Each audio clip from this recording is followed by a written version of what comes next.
हमारी पार्टी इस वक्फ bill amendment की आज जो कॉन्फ्रेंस हो रही है, जो पार्लियामेंट में इंट्रोड्यूस की गई है, उस बिल की मुखालिफत करती है और मुस्लिम पर्सनल लॉ बोर्ड जो भी हुक्म देगी उसकी हम पूरी तायीद करेंगे।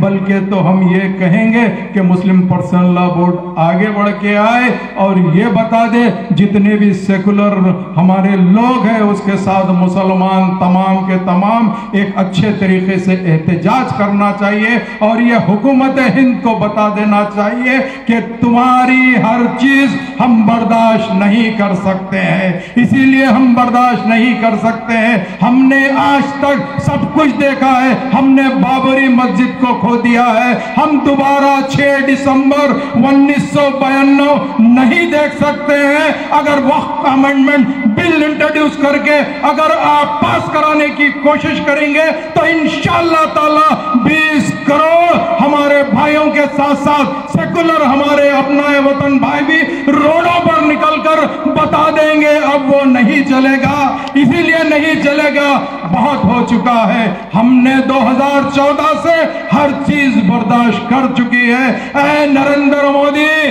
तुम्हारी हठधर्मी हरगिज नहीं चलेगी, इसीलिए नहीं चलेगी। आप जानते हैं ये वक्फ बिल जो आएगा तो वक्फ बाय यूजर जो इन्हों कहना चाहते हैं, तो हम ये पूछना चाहते हैं कि भाई ये हमारा मेन जो हमारे बुजुर्गों ने जो वक्फ जायदाद किया है उन्होंने मंशा वक्फ के हिसाब से किया है। अगर फर्ज करो मेरे वालिद मस्जिद बनाते हैं, मेरे वालिद मदरसा बनाते हैं तो आखिरी तक ता क़यामत तक वही रहेगा। किसी ने मंशा वक्फ के तहत स्कूल खोलता है, किसी ने मंशा वक्फ के तहत अगर पानी का कुआं खोदता है तो वो मंशा वक्फ रहेगा। इसकी मिल्कियत किसी की नहीं रहती, अगर वो मिल्कियत होती है तो वो अल्लाह की होती है। हम अल्लाह की मिल्कियत की हिफाजत करना बेशक हमारा काम है। हम जानते हैं लिमिटेशन एक्ट की जो बात कर रहे हैं यानी एडवांस पोजीशन की बात कर रहे हैं, हम उसको भी हरगिज नहीं मान सकते। सेक्शन 123 के अंदर क्या बोलते हैं, एंडोमेंट के अंदर कोई भी मुस्लिम मेंबर नहीं बन सकता। तो मैं पूछना चाहता हूं कि नॉन मुस्लिम कैसे वक्फ बोर्ड का मेंबर बन सकता है, यह भी मैं इनसे पूछना चाहता हूं। इसके अलावा वक्फ बोर्ड एक्ट के अंदर एक बात है कि यहां पर इलेक्शन होता है, चाहे वो मुतवल्ली का इलेक्शन हो, बार काउंसिल का इलेक्शन हो, एमएलए एमएलसी का इलेक्शन हो, या अगर फर्ज करिए इसी तरीके से मेंबर इलेक्ट किया जाता है। मैं ये पूछना चाहता हूं अब जो वक्फ अमेंडमेंट बिल लाना चाहते हैं इसके अंदर कोई इलेक्शन नहीं होगा तो यानी पूरे चिंदी चोरों को लाके बिठाना चाहते क्या? अरे चिंदी चोरों को तुम बिठाना चाहते क्या? मैं ये पूछना चाहता हूं 1995 2013 का जो लॉ है वक्फ का, हम उसको मानते हैं, वो हमारे लिए बेहतरीन है। और आज कलेक्टर को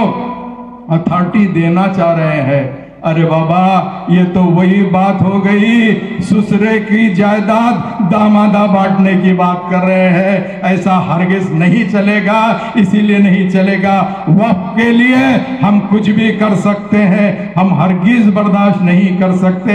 और एक बात ये है वो बिल के अंदर अगर फर्ज करिए कोई वक्फ प्रॉपर्टी बेचता है तो उसके ऊपर केस अगर होगा तो वो बेरेबल ऑफेंस है। हम ये पूछना चाहते हैं वक्फ की प्रॉपर्टी आखिर किसकी प्रॉपर्टी है? अल्लाह की प्रॉपर्टी है। अगर उन्हें बेचता तो कैसे बेचेगा? उसके मालिक थोड़ा ही है, उसके ऊपर 100% नॉन वेबल दफर लगना चाहिए और रजिस्ट्रेशन कैंसिल होना चाहिए। और एक बात, आज अगर वक्फ बिल जो इंट्रोड्यूस करे हैं, अगर वो वक्फ बिल अगर इंट्रोड्यूस करे सो अगर पास हो जाएगी तो हमारे मस्जिदें नहीं रहेंगी, दरगाहें नहीं रहेंगी, कब्रस्तानें नहीं रहेंगी, आस्थाने चिल्ले और कुछ नहीं। खास तौर से हमारे शिया भाइयों के लिए जो आशुर खाने होते हैं, इमाम बाड़े होते हैं, नियाज खाने होते हैं, ये सब के लिए ये लोग हमेशा यही सोच रहे हैं। तो मैं ये कहना चाहता हूँ वक्फ बिल के अंदर ट्रिब्यूनल की भी बात होती है। आज ट्रिब्यूनल के अंदर 3 मेंबर होते थे, एक डिस्ट्रिक्ट जज होता था, एक आरडीओ लेवल का, और दूसरा एक मुस्लिम एडवोकेट होता था जो इस्लामी तरीके को जानता था। मगर आज वक्फ बिल आ जाएगा तो सिर्फ 2 मेंबर रहेंगे, वो भी अपनी मर्जी के रहेंगे, चाहे वो रिटायर्ड जज हो और उसके अलावा जॉइंट सेक्रेटरी भी हो। तो मैं आपसे ये कहना चाहता हूं, अगर ये वक्फ बिल आ जाएगा तो मैं समझता हूं कि हिंदुस्तान के मुसलमानों के लिए एक एनआरसी के तौर पे आ रहा है, एनआरसी के तौर पे आ रहा है। तो हम ऐसी वक्फ बिल की मुखालिफत करते हैं और मुझे उम्मीद है कि ऐसे कॉन्फ्रेंसेस जरूर होंगे।